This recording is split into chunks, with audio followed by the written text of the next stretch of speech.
बिछड़ा राजकुमार की कहानी। अरे मेरा राजकुमार, मेरा प्यारा बच्चा, मेरी आंखों का तारा है तू। आज इस जंगल में इतना सन्नाटा क्यों है? सारे जानवर कहाँ मर गए? लगता है आज कोई शिकार नहीं मिलेगा। क्या लोमड़ी शिकार ढूंढते ढूंढते जंगल से निकलकर काफी दूर आ जाती है? अरे ये क्या, भूख के चलते मुझे पता ही नहीं चला कब मैं इंसानों की बस्ती में आ गया। लेकिन सुना है इंसानों की बस्तियों में भी कुछ जानवर मिल जाते हैं। चलो आज देखता हूँ, कुछ तो मिलेगा ही। तभी वह लोमड़ी राजा के बगीचे में घुस जाती है और वहाँ एक नौकरानी राजा के बेटे को झूला झूला रही होती है। और तभी वह अचानक से लोमड़ी को देखकर डर के मारे अंदर भाग जाती है। और मौका देखकर लोमड़ी तुरंत नन्हे राजकुमार को उठाकर वहाँ से जंगल की ओर भाग जाती है। हाँ, आज तो पेट भर के खाना खाऊंगा। ये लोमड़ी के पास क्या है? लगता है कोई शिकार ले आया है और वह उसे खाने की फिराक में है। चलो फिर अभी इस लोमड़ी को सबक सिखाता हूँ। मुझे बिना बताए ही शिकार को अकेले ही फटाफट खाने की सोच रहा है ये लोमड़ी। शेर को अपनी ओर आता हुआ देख लोमड़ी डर के मारे तुरंत वहां से भागने लगती है। आनन फानन शेर भी उसके पीछे पीछे भागने लगता है। तभी वहीं कुछ दूर पर खड़ी एक गाय ये सब देख रही थी। मुझे यही सही मौका है इस बच्चे को यहाँ से अपने साथ ले जाने का, नहीं तो वह लोमड़ी या शेर दोनों में से कोई ना कोई इसे अपना भोजन बना लेगा। इतना सोचकर गाय जल्दी से उस बच्चों को लेकर अपने घर में आ जाती है और उस बच्चे को अपना दूध पिलाती है। इस लोमड़ी ने तो मुझे आज बहुत थका दिया। इतना तो मैं पिछले 10 वर्षों में भी नहीं दौड़ा था जितना आज दौड़ लिया है। अब उसे नन्हे शिकार को खाऊंगा, फिर जाके अपनी गुफा में सो जाऊंगा। शेर उसी जगह पर पहुंच जाता है जहां वह नन्हा है बच्चा पड़ा था। अरे ये क्या, वो नन्हा बच्चा कहाँ चला गया? कौन ले गया उसे? किसकी इतनी हिम्मत है जिसने मेरे खाने को हाथ लगाया है? मैं इसका पता लगा के रहूंगा। जरूर यह उसी लोमड़ी की कोई चाल है। उसने मुझे गलत दिशा में भगा के खुद यहाँ आकर उस बच्चे को उठा ले गया है। इस लोमड़ी को तो मैं छोड़ूंगा नहीं। नहीं महाराज, मैंने जानबूझकर ऐसा नहीं किया। वह तो अचानक वहां पर लोमड़ी को देख मैं डर गई और जैसे ही वहां से भागने की कोशिश की तभी अचानक राजकुमार मेरे हाथों से छूट गए और वह लोमड़ी तुरंत राजकुमार को अपने मुंह में दबोचकर वहां से भाग निकली। तभी मैं तुरंत सैनिकों को ढूंढने लगी कि जल्दी से उस लोमड़ी का पीछा करके राजकुमार को बचा ले, लेकिन वहां पर कोई सैनिक मौजूद ही नहीं थे और मैं चाह कर भी कुछ न कर सकी। राजा को नौकरानी पर बहुत क्रोध आता है। सिपाहियों, ले जाओ इसे और कारागार में कैद कर दो। इसके कारण मैंने अपने पुत्र को खोया है, इसलिए मैं इसे माफ नहीं कर सकता। नहीं महाराज, मुझे माफ कर दो। महाराज, मैंने ऐसा जानबूझकर नहीं किया। महाराज महाराज, मुझे माफ कर दो। न जाने ये किसका बच्चा है जिसे वह लोमड़ी और शेर अपना शिकार बनाना चाह रहे थे। वह तो शुक्र है कि मैं इस बच्चे को यहाँ ले आई और इसकी जान बच गई, पर मैं इसे इसके घर वापस कैसे पहुँचाऊँ? मुझे तो पता भी नहीं है कहाँ होगा इसका घर, कौन होंगे इसके माता पिता। लेकिन अब इसकी देखभाल मुझे ही करनी होगी और उन भूखे जानवरों से इसकी रक्षा भी करनी चाहिए। अब वह रोज उसे बच्चों को घर के अंदर ही सुलाकर घास चरने चली जाया करती और घर आकर बच्चे को दूध भी पिलाती। देखते देखते अब वह बच्चा बड़ा हो जाता है। बेटा, मैं अब घास चरने जा रही हूँ और तुम्हारे लिए भी कुछ ताजे फल ले आऊंगी। तब तक तुम यही घर में ही चुपचाप रहना और शोर शराबा बिल्कुल भी मत करना, नहीं तो किसी को पता चल जाएगा कि यहाँ पर कोई है। हाँ माँ, मैं घर से बाहर नहीं जाऊंगा, जैसे आज तक नहीं गया हूँ। सारे मजे तो इस गाय के हैं। जब मर्जी हो घास खाओ, जब मन हो तो फल भी खा लो, लेकिन हमें तो खाना हासिल करने के लिए कितनी मेहनत करनी पड़ती है। चलो, इस गाय का तो काम हो गया, अब मैं भी अपनी भूख का कुछ इंतजाम करता हूँ। अब गाय रोज घास खाने जाती और उस बच्चे के लिए ताजे फल लेकर आती। ये गाय रोज ताजे फल तोड़कर ले जाती है। भला ये किसके लिए ले जाती होगी फल रोज रोज, जबकि यह तो भरपेट घास खा लेती है जंगल में। आज पता लगा कर ही रहूंगा कि मांजरा क्या है। लोमड़ी अब गाय के पीछे उसके घर के पास चला जाता है। माँ, आ गई तुम? बहुत भूख लगी है, मैं बस तुम्हारे इंतजार में ही बैठा था। हाँ बेटा, आ गई, ये ले फल खा ले तू, तब तक मैं थोड़ा आराम कर लेती हूँ। माँ, तुम कितनी मेहनत करती हो और मेरे लिए फल भी लाती हो, लेकिन मैं तुम्हारे लिए कुछ भी नहीं कर पाता। माँ, तुम मुझे बाहर क्यों नहीं जाने देती हो? देखो ना तुम कितना थक जाती हो। माँ, आज से तुम घर पर रहो, मैं तुम्हारे लिए खूब सारी हरी घास लेकर आऊंगा और अपने लिए फल भी ले आऊंगा। नहीं बेटा, ऐसा नहीं हो सकता, तुम बाहर नहीं जा सकते। क्यों माँ, क्यों मैं बाहर नहीं जा सकता? बेटा, क्योंकि यह जंगल जानवरों का है और यहाँ जानवर रहते हैं, इंसान नहीं। और अगर कोई भी जानवर तुझे अकेला देख लेगा तो तुझे वह अपना शिकार बना लेगा, लेकिन मैंने तुझे इतनी सालों से कभी बाहर नहीं जाने दिया। अच्छा, तो यह मांजरा है। इसका मतलब यह वही बच्चा है जो मैं बरसों पहले उठाकर लाया था, और इसको ये गाय चुपके से पाल रही है, और आज यह इतना बड़ा हो गया है। और शेर महाराज को लगता था कि मैंने उस बच्चे को खा लिया है। अब ये बात मुझे शेर महाराज को बतानी होगी। क्या उस बच्चे को गाय उठा के ले गई थी और वह बच्चा उसके साथ है? हाँ महाराज, मैंने अपनी आंखों से देखा है उन दोनों को। तो ठीक है, चलो फिर आज हम उन दोनों का काम तमाम कर देते हैं। वैसे भी मुझे भूख लगी है, कई दिनों से मैंने कोई शिकार नहीं किया है। शेर महाराज, ऐसा मत करो, अगर अभी उसको खाने चलोगे तो कुछ हाथ नहीं लगेगा, क्योंकि वह गाय अपने घर में दरवाजा बंद करके रखती है और वह हम दोनों को देखकर सतर्क हो जाएगी। इसलिए कल जब वह घास चरने मैदान में जाएगी तब आप उस पर हमला कर देना, और फिर उसके बच्चे को मारने में कोई बाधा नहीं आएगी। ठीक है, तो हम कल सुबह ही उस गाय को खत्म कर देंगे और फिर उस बच्चे को भी। अच्छा, अब बेटा मैं जा रही हूँ घास खाने, और तुम्हारे लिए ढेर सारे फल लेकर आऊंगी। ठीक है माँ। शेर महाराज, शिकार सामने है, बस आप जल्दी से उसको दबोच ले। हाँ, तुम ठीक कह रहे हो, शिकार सामने है, अब मुझे देर नहीं करनी चाहिए। शेर तुरंत ही उस गाय के सामने आ जाता है। ऐ गाय, तूने हमसे छुपा के बच्चे को पाला है, तुझे क्या लगा मुझे कुछ पता नहीं चलेगा? मैं सब जान गया हूँ, और आज तुम मेरा शिकार बनेगी, और फिर मैं उस बच्चे को भी मार के खा जाऊंगा। अरे ये शिकारी कहाँ से आ गया? ये तो धनुष बाढ़ लिए इधर ही आ रहा है। लगता है आज हम ही शिकार बनने वाले हैं। जान बचाकर भाग ले भैया। अरे ये लोमड़ी तो भाग गया, अब मैं क्या करूं? ये शिकारी तो सचमुच में खतरनाक लग रहा है, कहीं यह मुझे ही ना अपना शिकार बना ले। मैं भी यहाँ से भाग लेता हूँ। इतना कहकर शेर वहाँ से भाग जाता है। बहुत बहुत धन्यवाद, आपने मेरी जान बचाई। गाय में तो इस जंगल में कुछ पक्षियों का शिकार करने आया था, जिससे मुझे कुछ पैसे मिल जाते हैं, लेकिन आज आते ही देखा कि शेर सामने ही खड़ा है, तो मैं डर गया था, लेकिन वह शेर खुद ही डर के मारे भाग गया, इसलिए तुम्हारी भी जान बच गई। हाँ, और यह सब तुम्हारे आने से ही हुआ है, वरना आज तो पता नहीं क्या होता, और मेरे साथ साथ उस इंसानी बच्चे को भी नहीं छोड़ता। ये शेर मेरे साथ एक इंसानी बच्चा भी है, मैंने उसे अपने बेटे की तरह पाला है। मेरे मरने के बाद उसका क्या होता? क्या तुम्हारे साथ इस जंगल में एक इंसानी बच्चा भी रहता है? ऐसा कैसे हो सकता है? क्या तुम मुझे अपने घर ले चलोगी? मैं उस बच्चे को देखना चाहता हूँ। तभी गाय उस शिकारी को अपने घर ले जाती है और अपने बच्चे को रास्ते में हुई सारी घटना के बारे में बताती है। आपका बहुत बहुत धन्यवाद, आपने मेरी माँ की जान बचाई। गाय, इस लड़के को तुमने पाला है कैसे?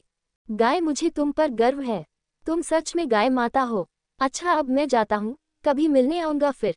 माँ, मैंने कितनी बार कहा है कि अब मैं बड़ा हो गया हूँ, अब मैं भी आपका ख्याल रख सकता हूँ। अगर आज वह शिकारी ना होता तो वह शेर और लोमड़ी आपको मार देते, मेरा क्या होता?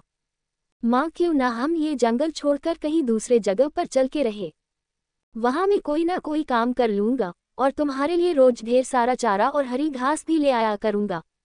लेकिन हम अब यहाँ नहीं रहेंगे, क्योंकि आपकी जान को बहुत खतरा है यहाँ। गाय और वह लड़का दोनों उसी रात चुपके से गांव की ओर आ जाती है, जहाँ वह एक झोपड़ी बना के रहने लगते हैं। माँ, मैं घास काटने जा रहा हूँ, तुम घर पर ही रहना, मैं जल्दी ही आ जाऊंगा। लेकिन बेटा, ये जगह अनजान है, तू कैसे जाएगा? तू तो कुछ जानता भी नहीं है। माँ, ये कोई जंगल नहीं है जो मुझे यहाँ से लोमड़ी या कोई और जानवर का जाएगा। यहाँ मेरे जैसे इंसान लोग रहते हैं, और भला मुझे इनसे क्या डर? अब तुम फिक्र मत करो माँ, मैं जल्दी ही आ जाऊंगा। आह, कहाँ जाऊँ? हरी घास काटने, जहाँ फल भी लगे हो। पेड़ों पर तो यहाँ तो कहीं देख नहीं रहे, फलदार पर यहाँ हरी हरी घास लगता है। मुझे जंगल की ओर ही जाना पड़ेगा, वहीं मुझे हरी घास और ताजे फल मिल सकते हैं। लेकिन वहाँ अगर कोई जानवर हुआ तो? नहीं नहीं, मैं किसी से नहीं डरता, मैं जाऊंगा। आहा, अरे ये क्या, ये चिड़िया तो घायल है, इसके शरीर से तो बहुत खूब बह रहा है। मेरी मदद करो। मैं जरूर करूंगा तुम्हारी मदद, लेकिन मैं तुम्हें कैसे बचाऊं? मुझे कुछ समझ नहीं आ रहा। इसी रास्ते पर सीधे जाकर एक नदी है, जहाँ पर एक जड़ी बूटी का पेड़ है। तुम मुझे उसे पेड़ की पत्तियां लाकर दे दो, मैं उसका रस पीकर ठीक हो जाऊंगी। ठीक है, मैं अभी जाकर उसे पेड़ से वह पत्तियां लेकर आता हूँ। तुम्हारा बहुत बहुत धन्यवाद, आज तुम ना होते तो मेरा बच पाना नामुमकिन था। लेकिन तुम्हें इतना घाव कैसे हुआ था? मैं आसमान में उड़ती हुई जा रही थी, तभी पीछे से चील आ गई थी और वह मुझे मारकर खाना चाह रही थी। उसने ही मुझे घायल कर दिया, और तभी दूसरी चील भी वहां पर आ गई और उन दोनों में लड़ाई होने लगी। तभी मैं चील के पंजों से छूटकर यहाँ नीचे गिर गई और वह दोनों चील लड़ते लड़ते उड़कर कहीं और चले गए। लेकिन तुमने नहीं बताया कि तुम इस जंगल में क्या कर रहे हो, तुम्हारा क्या नाम है, तुम कहाँ रहते हो? मैं यही कुछ दूर पर एक गांव के किनारे रहता हूँ और मैं यहाँ हरी घास काटने और ताजे फल तोड़ने आया हूँ। लेकिन मेरा नाम नहीं है कोई भी। क्या तुम्हारा कोई नाम ही नहीं है? तो फिर मैं रखती हूँ, तुम्हारा नाम बहादुर। हाँ बहादुर है तुम्हारा नाम, आज से मैं तुम्हें बहादुर ही कहूंगी। वह दोनों कुछ देर बातें करते और फिर बहादुर हरी घास और फल तोड़कर अपने घर चला जाता है। गांव में राजा का छोटा भाई अपने साथ 2 सैनिकों को लेकर आता है और वहां वह गांव के सभी लोगों से कर वसूली करता है। ये लड़का कौन है? इसे पहले कभी नहीं देखा इस गांव में। छोटे महाराज, ये लड़का यहाँ नया आया है कुछ दिनों पहले ही। अच्छा, तो फिर इसको भी यहाँ का नियम पता होना चाहिए। ये लड़के, मैं इस राज्य के राजा का छोटा भाई हूँ और राज्य के सभी लोग मुझे कर देते हैं, इसलिए तुम्हें भी सभी की तरह कर देना होगा। महाराज, मेरे पास तो कर देने के लिए कुछ भी नहीं है, मैं आपको कर कैसे दे सकता हूँ? क्या तुम मुझे देने से इनकार कर रहे हो? तुम्हारी इतनी हिम्मत? सैनिकों, छोटे महाराज ये यहाँ नया आया है इसलिए इसे कुछ मालूम नहीं है, आप इसे माफ कर दे। हम इसे समझा देंगे। तो फिर ठीक है, तो समझा देना इसे अच्छे से। मैं अगले हफ्ते फिर आऊँगा और तब मुझे इससे कर चाहिए ही चाहिए, समझे? जी जी छोटे महाराज। अरे वाह, ये तोता कितना सुंदर है, 7 रंगों वाला तोता कितना प्यारा लग रहा है। हाँ, ये तोता तो सचमुच में 7 रंगों वाला तोता है, ऐसा तो मैंने पहले कभी नहीं देखा। सेनापति, मुझे ये तोता चाहिए, आप इसे पकड़ने का प्रबंध करें। महाराज, मैं इसे नहीं पढ़ सकता, लेकिन मैं एक ऐसे व्यक्ति को जानता हूँ जो एक शिकारी है और पक्षियों को पकड़ने का काम करता है, वह इसे जरूर पकड़ लेगा। तो ठीक है, आप उसे जल्द ही बुलाए और उससे कहे कि मुझे ये तोता हर हाल में चाहिए। जी महाराज। सैनिकों, उस लड़के को हमारे पास बुला कर लाओ। हाँ, तो तुमने मुझे अभी तक कर क्यों नहीं दिया, जबकि राज्य के सभी लोग अपना अपना कर सही समय पर चुका देते हैं? हमने तुम्हें 1 सप्ताह की मोहलत भी दी थी, जो आज समाप्त हो गई है। आज तुम्हें कर देना ही होगा। महाराज, मेरे पास आपको देने के लिए कुछ भी नहीं है, मैं कहाँ से लाऊंगा पैसे जो आपको कर दूंगा? तुम मेरा अपमान कर रहे हो और सरासर झूठ बोल रहे हो। तुम्हारे पास पैसे नहीं है। सैनिकों, जाओ इसके घर की तलाशी लेकर आओ, अभी पता चल जाएगा इसके पास पैसे हैं या नहीं। तभी सैनिक जाकर उसके घर की तलाशी लेने लगते हैं और उन सैनिकों को बहादुर के बचपन के कड़े मिल जाते हैं, जिन्हें वह सैनिक राजा के भाई के पास लेकर जाते हैं। क्या ये तुम्हारे बचपन के कड़े हैं? हाँ महाराज, यह मेरे बचपन के कड़े हैं। ऐसा कैसे हो सकता है? ये कड़े इसके कैसे हो सकते हैं? ये तो हमारे खानदानी कड़े हैं और यह कड़े इस लड़के के पास है और यह कह रहा है कि यह इसके बचपन के कड़े हैं। ये तुम यहाँ इस गांव में कब से रह रहे हो और इससे पहले कहाँ रहते थे? तुम और तुम्हारे माता पिता कौन है? सब बताओ मुझे जल्दी। महाराज, मेरे माता पिता नहीं है, मेरी सिर्फ एक माँ है जो कि एक गाय है, उसी ने मुझे पाला है और मैं एक घने जंगल के एक पुराने से खंडहर में अपनी माँ गाय के पास रहता था और अभी कुछ दिनों से यहाँ इस गांव में रह रहा हूँ। क्या तुम एक गाय के साथ रहते हो और वह तुम्हारी माँ है और इस गाय उसने ही जंगल में रहकर तुम्हें पाला है? क्या तुम सच कह रहे हो? हाँ महाराज, मैं सच कह रहा हूँ। अगर यह सच बोल रहा है तो यह वही बच्चा तो नहीं जिसे बचपन में लोमड़ी उठा ले गई थी? अगर यह वही बच्चा है तो इससे पहले कि यह बात किसी को भी पता चले, इस लड़के का कुछ करना होगा। देखा, तुमने मुझे कर भी नहीं दिया है और यह इतनी कीमती कड़े भी तुम्हारे पास मिले हैं। अगर यह बात राजा साहब को पता चल गई तो तुम्हें इसकी सजा भी मिल सकती है, लेकिन मुझे लगता है कि तुम ईमानदार हो, इसलिए तुम्हें मेरी बात माननी होगी और तुम्हें मेरे महल में नौकरी करनी होगी, जिससे तुम्हारा कर भी माफ हो सके और यह कड़े वाली बात किसी को पता भी ना चले। महाराज, मैं आपके साथ महल चलने के लिए तैयार हूँ, पर मैंने कोई चोरी नहीं की है और यह कड़े मेरे ही है। अब तुम चुपचाप मेरे साथ महल चलो और इन कड़े के बारे में तुम किसी से कोई भी बात नहीं करोगे, समझे? बहादुर अब राजा के भाई के साथ उसके महल चला जाता है। आज से तुम्हें यही पौधों में पानी डालना है और पेड़ पौधों की देखभाल करना है और यहाँ से आगे महल के अंदर जाने की हिम्मत भी मत करना, नहीं तो उसका अंजाम बुरा होगा। जी महाराज, जैसा आप कहें। बहादुर अब वही पेड़ पौधों की देखभाल करता और शाम को घर जाकर अपनी माँ गाय के लिए घास और अपने लिए फल तोड़ कर ले आता है। अब मुझे इस लड़के का बंदोबस्त करना होगा, वरना ये लड़का मेरे गले की हड्डी बन जाएगा। एक दिन राजा इधर उधर टहल रहे होते हैं कि तभी राजा की नज़र बहादुर पर पड़ती है। कौन हो तुम? पहले तो कभी नहीं देखा तुम्हें यहाँ। महाराज मैं यहाँ नया आया हूँ। अच्छा अच्छा ठीक है। तभी महाराज अपनी सभा में जाते हैं और अपनी राजगद्दी पर बैठ जाते हैं। तभी उनका एक सैनिक उनके कान में कुछ कहता है तो उन्हें खबर मिलती है कि उनकी महारानी का प्रिय हार चोरी हो चुका है।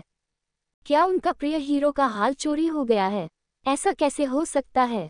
राजमहल में चोरी करने की हिम्मत किसने की? मंत्री जी आप जल्द से जल्द पता लगाए कि इस महल में वह कौन है जिसे अपनी जान प्यारी नहीं है। जी महाराज मैं पता लगाता हूँ। महाराज मैंने उस नए नौकर बहादुर को महारानी के कक्ष में कुछ लेकर जाते हुए देखा था।